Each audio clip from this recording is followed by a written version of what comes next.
They were the defining pop phenomenon of the 1990s, a seismic force that reshaped the global music landscape. With their unshakable message of female empowerment and the rallying cry of girl power, the Spice Girls didn't just top charts, they made history. I'm absolutely gobsmacked, but now we know that pop is back! Their success was meteoric, their influence undeniable, and their cultural imprint enduring. But their ascent to global superstardom was punctuated by moments that transcended music. I just want to say, Liam, come and have a go if you think you're hard enough. These weren't just headlines, they were cultural flashpoints, moments that sparked conversation, shifted perceptions, and came to symbolize the Spice Girls phenomenon. Unfortunately, Geri's not very well tonight, so get well soon, Geri. Get well. With each milestone came a wave of collectible memorabilia, artifacts that now offer a unique lens through which to revisit their story.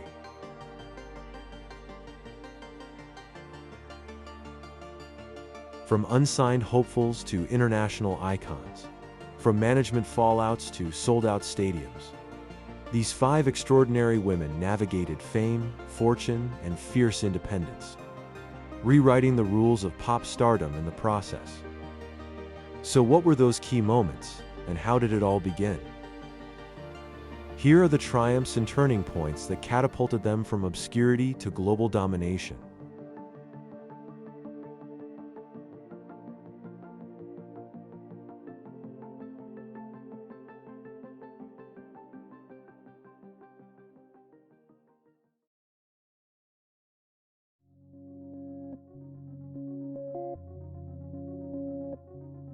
The group's infectious debut single, Wannabe, was first released in Japan on June 26, 1996, as a strategic test launch.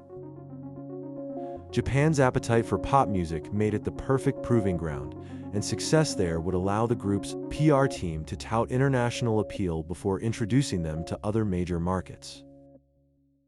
But the first truly iconic moment came just 2 weeks later, on Monday, July 8, 1996, when Wannabe received its European release.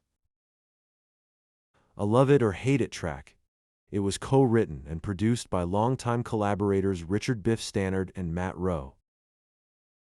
Musically, it drew inspiration from the retro flair of Grease's You're the One That I Want, blending upbeat pop with rap-inflected verses.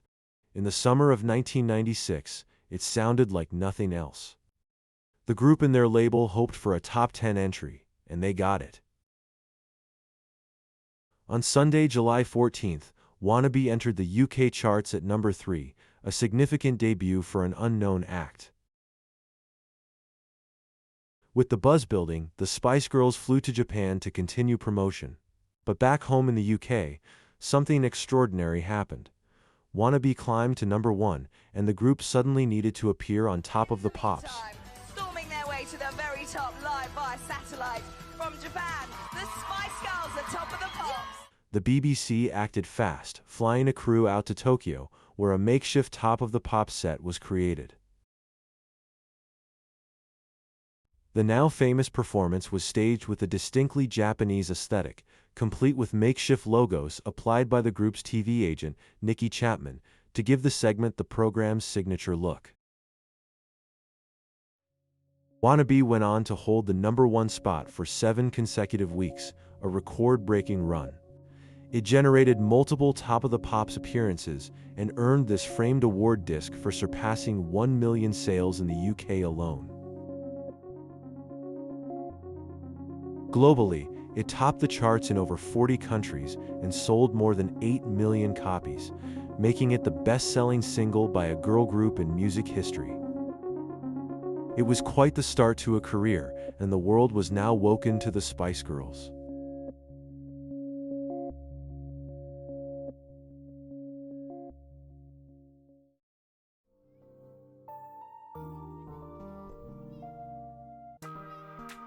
Saturday, the 24th of February, 1997, marks one of the most defining moments in Spice Girls history.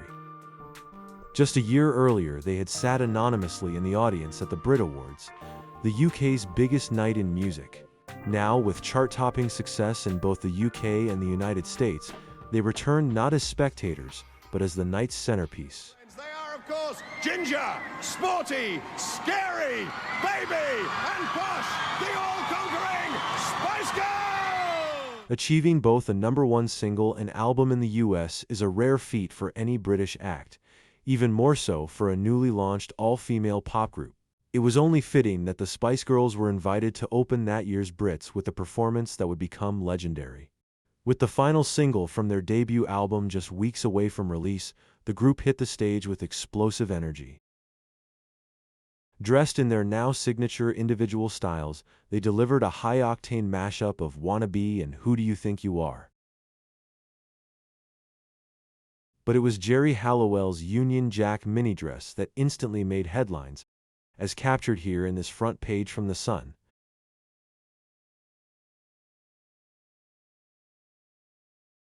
The dress, famously cobbled together from a black Gucci number and a souvenir tea towel, became an enduring symbol of 90s British pop culture. That same year, the dress appeared once more, this time as part of the group's first official doll line, released by Galoob, with each member's unique style immortalized in plastic. In 1998, the original dress sold at auction for over $40,000, cementing its place in music and fashion history. But the night wasn't just about showmanship.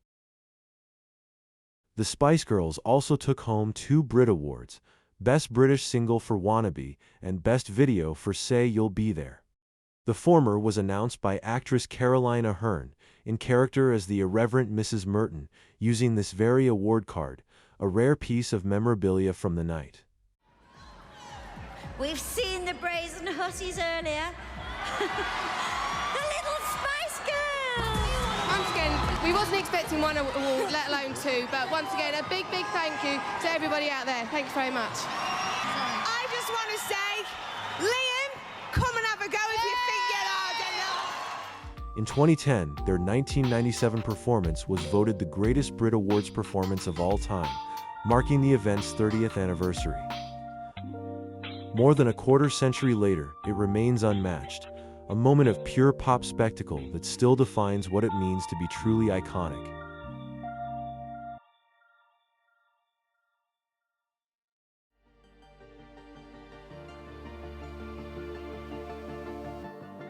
The 6th of November 1997 marked a pivotal shift in the Spice Girls' journey, a moment when girl power moved from slogan to action. On the global stage of MTV's Europe Music Awards, held in Rotterdam, the group were scheduled to perform their latest single, Spice Up Your Life. Fans could win a trip to the event thanks to these postcards placed in pop magazines. But behind the scenes, the group was in the midst of making the most seismic decision of their career. Just days earlier, the 5 had flown in from South Africa, arriving in the Netherlands on November 4th. Unbeknownst to many, conversations had already begun among the group about cutting ties with their manager, Simon Fuller, the man who had played a key role in launching them into superstardom. In her 2022 autobiography, Who I Am, Melanie C. reflects on that tense moment. After landing in Rotterdam, she discovered that Geri and Victoria had already broached the idea of parting ways with Fuller. Soon after, Mel B joined the conversation, and the 3 approached Mel C and Emma, the so-called good girls, who, until then, had largely followed the established path. But both agreed. The time had come. The group had grown weary of being treated like a product. Endless branding deals and promotional obligations had overshadowed the music. There were also growing concerns over Fuller's management style, particularly his insistence on separating the members without reason. Perhaps in a bid to maintain control and prevent united dissent. According to Mel B, he was attempting to control too much, while Mel C felt that favoritism among members was beginning to fracture the group dynamic. Then, during rehearsals for the MTV performance on November 6th, the decision was made. The group instructed their legal team to terminate Simon Fuller by fax. The British tabloid press responded swiftly, and viciously. On November 8th, the news broke, dominating front pages across the country, as shown here. The backlash was intense. With Fuller gone, the group had lost not just a manager but a shield, and the media sensed blood.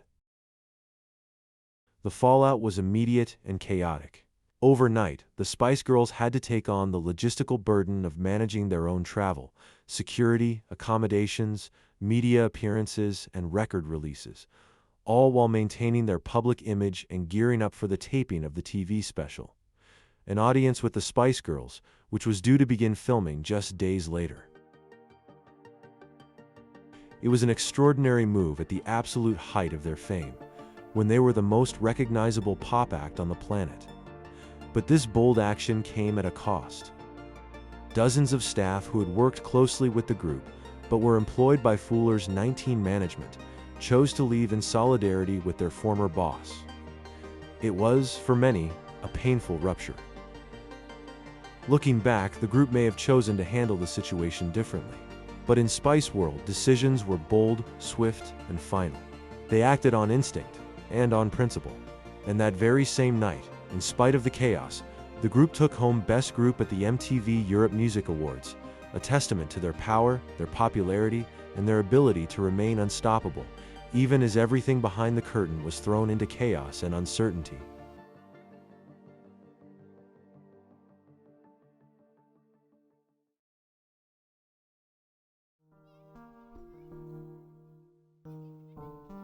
The highest-grossing film ever made by a music act isn't A Hard Day's Night by the Beatles, nor is it Summer Holiday by Cliff Richard. That title belongs somewhat unexpectedly, but undeniably, to the Spice Girls' cinematic debut, Spice World. This achievement is often overlooked, but it speaks volumes about the cultural force the group had become by the end of 1997.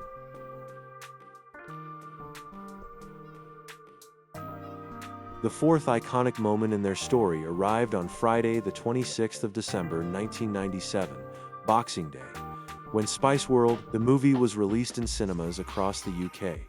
Families seeking post-Christmas entertainment queued up for tickets to one of the year's most talked-about films, second only in anticipation to Titanic.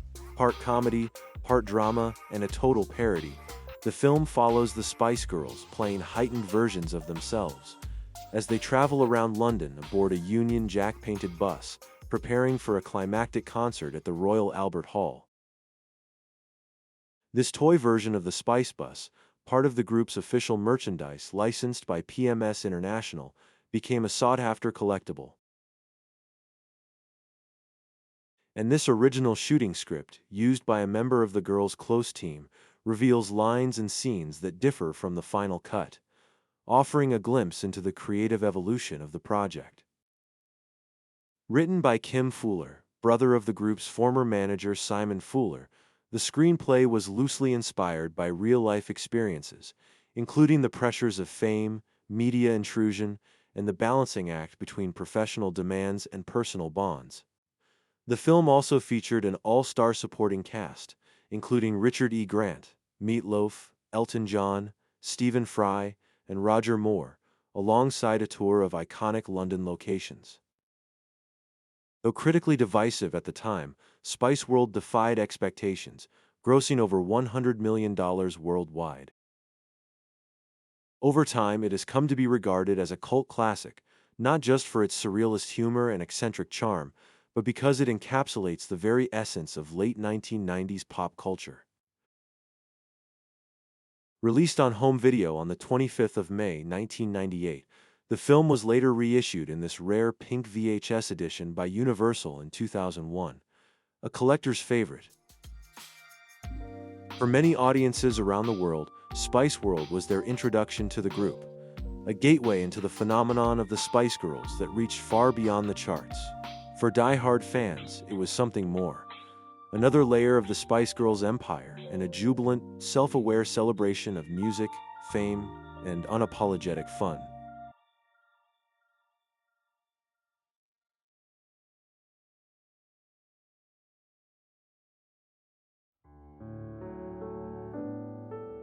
It was a blip, a blemish on an otherwise spotless record.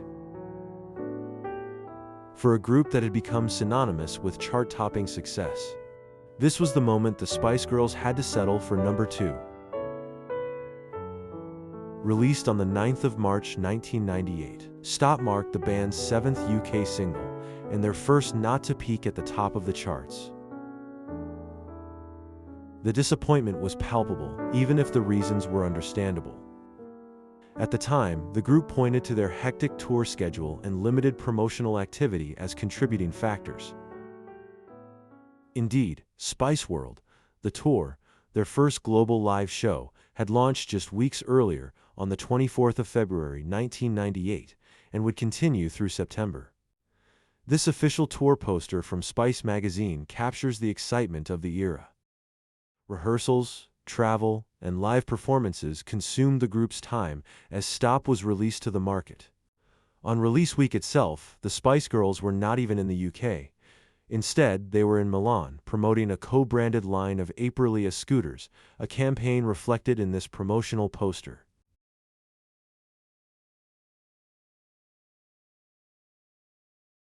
The decision to delay the single's release slightly, in order to avoid clashing with Celine Dion's chart-dominating My Heart Will Go On from Titanic, had already shown a moment of chart strategy. But it was another song that disrupted their winning streak. Enter It's Like That, a surprise hit from Run DMC versus Jason Nevins that quickly gained momentum and proved too strong to beat. It raced to the number 1 spot, forcing Stop to settle for second place, the first time the Spice Girls had ever missed the top spot. Though it stung at the time, the moment became iconic in its own right. The chart disappointment was widely covered in the press, and remains one of the few instances where the Spice Girls were reminded they were not invincible. In fact, Stop remained their only UK single not to reach number 1, until their 2007 charity release Headlines' Friendship Never Ends peaked at number 11. But commercial rankings don't always reflect cultural impact. Although it missed the top, Stop has gone on to become one of the group's most beloved fan favorites. With its irresistible Motown beat, playful choreography, and sing-along chorus, the single encapsulates the carefree spirit of the Spice World era, which, according to Melanie C's memoir, is lyrically a response to the management style of Simon Fuller. The artwork, featuring photographs by Jesse Froman from a 1997 shoot, blends the retro aesthetic of the track with the bold, colorful branding that defined the group's peak, as seen here on the CD2 format. The visuals, the routine, the music video, all became indelible parts of the Spice Girls' legacy. For many fans, the song's number 2 chart position remains a sore spot, a moment of injustice in an otherwise golden era. And yet, its legacy endures. Stop has not only stood the test of time, it has become a signature track, performed at every major reunion and tour, celebrated not for the number it reached on a chart, but for the joy it continues to bring.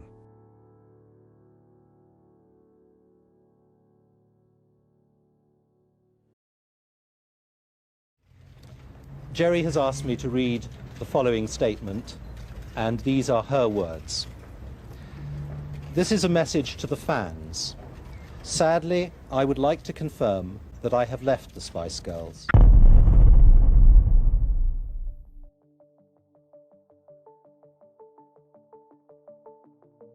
The 6th iconic moment in the Spice Girls story is perhaps the most poignant.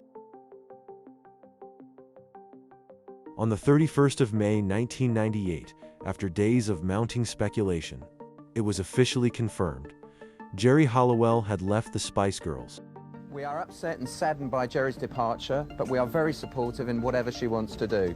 The Spice Girls are here to stay. See you at the stadiums. We're sorry to all our fans for having to go through all of this. All our love, Victoria, Emma, Mel C, Mel B. Friendship never ends. The announcement stunned the world and devastated fans. At the height of their fame, in the middle of a massive global tour, with contracts in place and momentum at its peak, why now? How could one of the most powerful pop forces begin to unravel so suddenly? Rumors had begun swirling when only 4 members appeared on the national lottery in the UK to promote their upcoming single Viva Forever, following 2 Spice World Tour dates in Finland. Are we not missing somebody? We are. Unfortunately, Geri's not very well tonight, so get well soon, Geri. Emma, Victoria, and the 2 Mels went on to fulfill 2 more shows in Norway, completing the European leg of the tour without her. The tabloids had already seized on whispers of discord. But it wasn't until Sunday, the 31st of May, that Geri's solicitor released a statement confirming her departure. This is a message to the fans. Sadly, I would like to confirm that I have left the Spice Girls. This is because of differences between us. I'm sure the group will continue to be successful, and I wish them all the best. I have no immediate plans. I wish to apologize to all the fans and to thank them and everyone who's been there. Lots of love, Geri. P.S. I'll be back.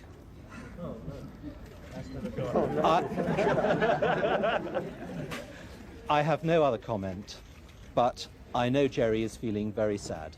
Thank you. The Sun newspaper paid tribute with a commemorative double-sided poster giveaway.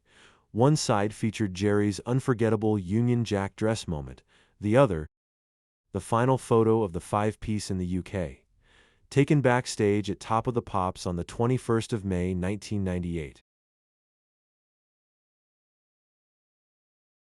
The group began a planned break.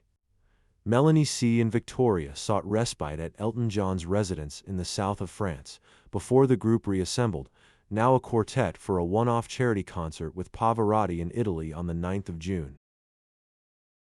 It was here, at a press conference ahead of the show, that the world saw for the first time the new 4-piece Spice Girls, immortalized in fan memorabilia, like this TV Hits magazine poster. The tour resumed just days later, on June 15 in Miami, but questions about Geri's departure lingered.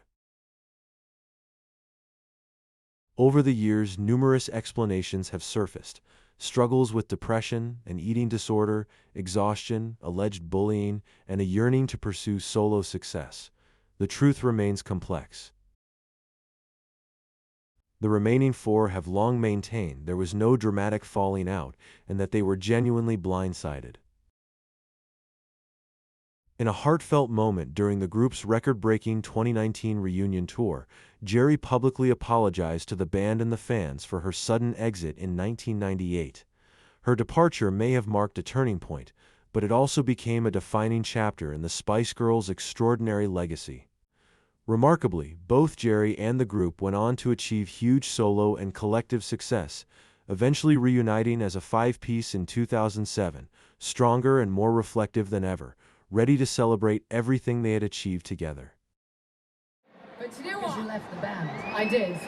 And it suddenly occurred to me this afternoon that I need to say something very, very important that I should have said a long time ago to Emma, to Melanie, and to the fans, is that I'm sorry. I'm sorry I left.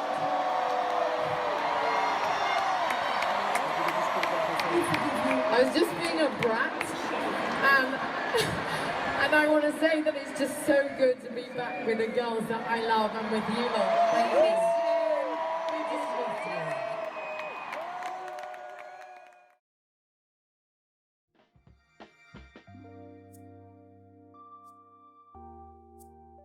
The next iconic moment in the Spice Girls story took place at the Brit Awards in 2000. It was nothing short of historic. For any artist, the Brits Lifetime Achievement Award, presented at the end of the ceremony, is one of the highest honors in British music. Traditionally reserved for those with decades of international acclaim, it recognizes a lasting impact on the global music scene. But in a rare exception, just 6 years after their debut, the Spice Girls were chosen to receive it. The award was renamed Outstanding Contribution to Music, a nod to their extraordinary influence on pop culture in such a short time. The group closed the show with a powerful medley of their greatest hits, along with a preview of their upcoming single Holler.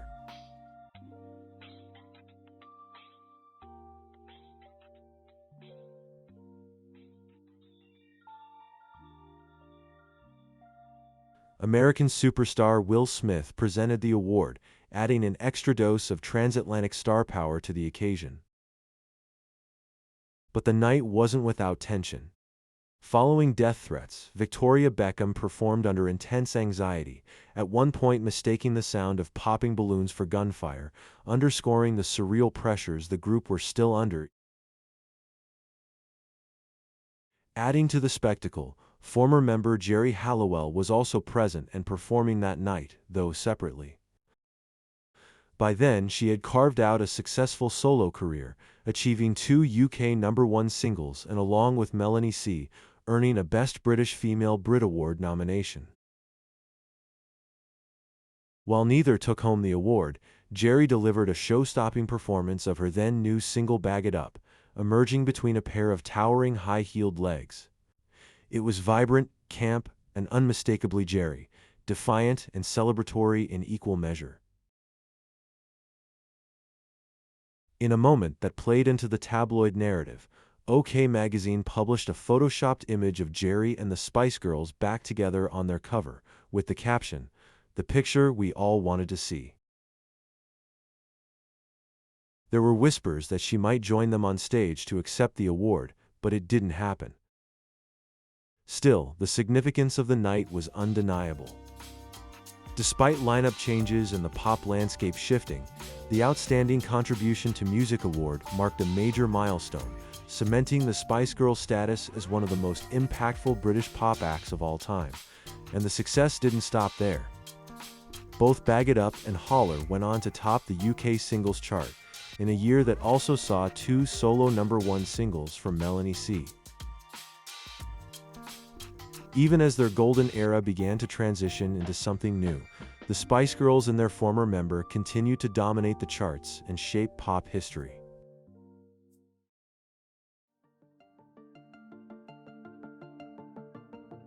Spice Girls have announced that they are reforming for a world tour.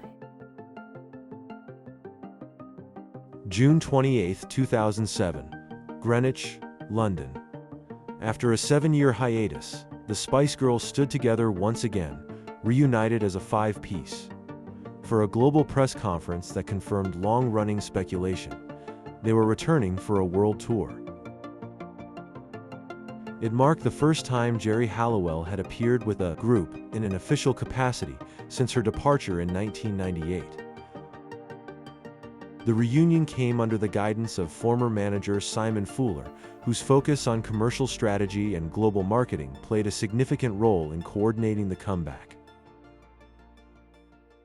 The event, held at Greenwich Observatory and the nearby O2 Arena, was strictly managed. Press attendees were required to wear official lanyards adorned with legal disclaimers stating that entry constituted consent to being filmed. One of these lanyards now forms part of this collection, along with newspapers published on the day of the announcement and the morning after. Posh, sporty, ginger, baby and scary, the original lineup hoping to recreate a pop phenomenon. The girls stood proud, returning from solo careers to celebrate their incredible legacy, looking beautiful and relaxed. At the press conference, held at the O2 Arena, the group were just as fun, energetic, and spicy as they were the first time around. Coverage was extensive, reflecting both the magnitude of the group's fame and the cultural nostalgia surrounding their return. On the following day, the group took part in their first official photo shoot as a 5-piece in nearly a decade. These images would later be used in promotional materials, including the official 2008 Spice Girls calendar, one of several items that captured the polished, revitalized image the group presented during the reunion period.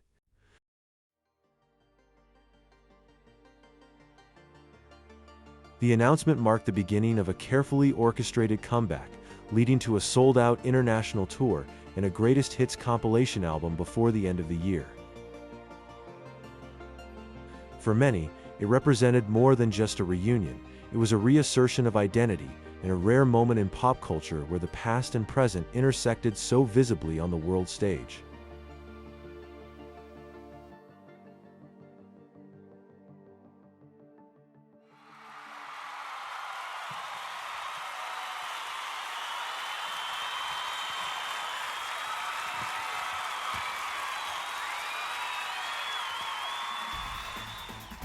On the 12th of August 2012, the Spice Girls delivered a moment so powerful it broke a record, becoming the most tweeted about event of the entire London Olympic Games. In a stunning return to the global stage, all 5 original members reunited for a one-off performance at the Olympic Games closing ceremony, broadcast live to millions around the world. As anticipation had built for weeks, with rumors swirling and, as seen here, rehearsal shots appearing in the press, fans were hoping, but not quite certain, that it would actually happen. Then, in one of the night's most electrifying moments, they emerged from custom light-up London taxicabs, each one styled to match their iconic personas. Standing atop the vehicles, the group performed a high-energy medley of Wannabe and Spice Up Your Life as the taxis sped around the stadium, lights flashing, music blaring, and the crowd erupting. It was pure theater, bold, unapologetic, and unmistakably Spice Girls.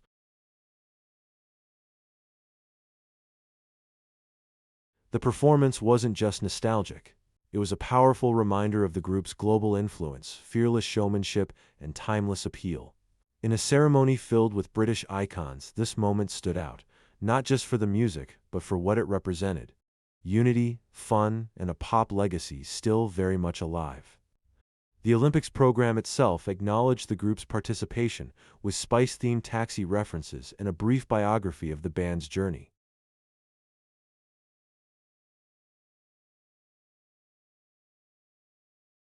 OK Magazine followed up with a double-page spread capturing the performance and backstage excitement. After the stadium lights dimmed, 4 of the girls carried on the celebrations at a party hosted by George Michael, joined by fellow icons Liam Gallagher and Kate Moss, a fitting end to an unforgettable night. For a generation of fans, it was more than just a performance. It was a moment of collective joy, a surprise reunion that spiced up the world once more, and proof that, when it comes to cultural impact, few can match the enduring power of the Spice Girls.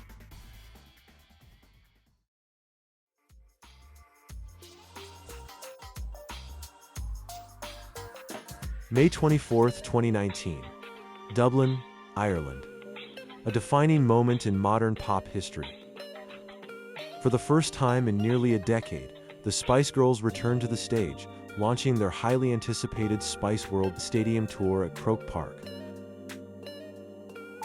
What began as a 13-date run across the UK and Ireland quickly became a record-breaking phenomenon, with overwhelming demand leading to some of the fastest-selling and most attended shows of the year.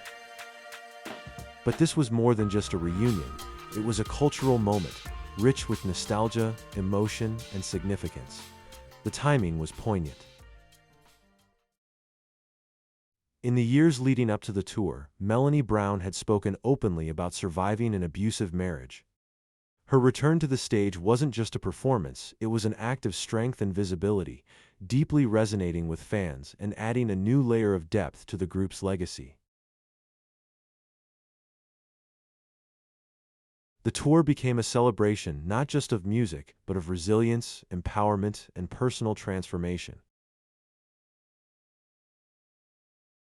While Victoria Beckham did not join the live performances, her influence was felt throughout. She contributed to the tour's visual identity, ensuring that her spirit and style remained woven into the fabric of the show. The atmosphere around Spice World 2019 was electric. Media coverage was widespread.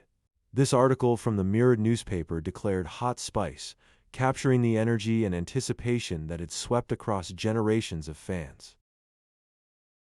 The official merchandise reflected the scale of the event, from sleek tour hoodies to highly sought-after items like the LED baton, a color-changing foam light stick that lit up the stadiums and became an instant collectible. One striking promotional image was this Evening Standard poster, seen across London, announcing the group's long-awaited return. After the tour concluded, a curated range of commemorative merchandise followed, including venue-specific art prints featuring images of the group in full performance, allowing fans to own a piece of Spice history. Spice World 2019 was a powerful reminder of the group's lasting cultural footprint and of the ways in which each member, in her own right, had evolved.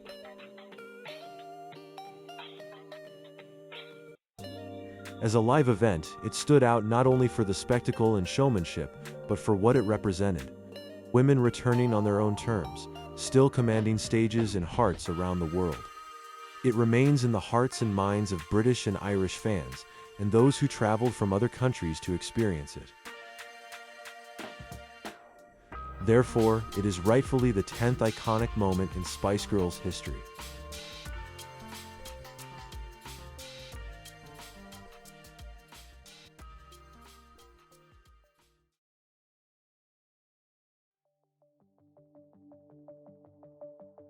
"10 moments. 10 turning points that shaped not just a band, but a movement."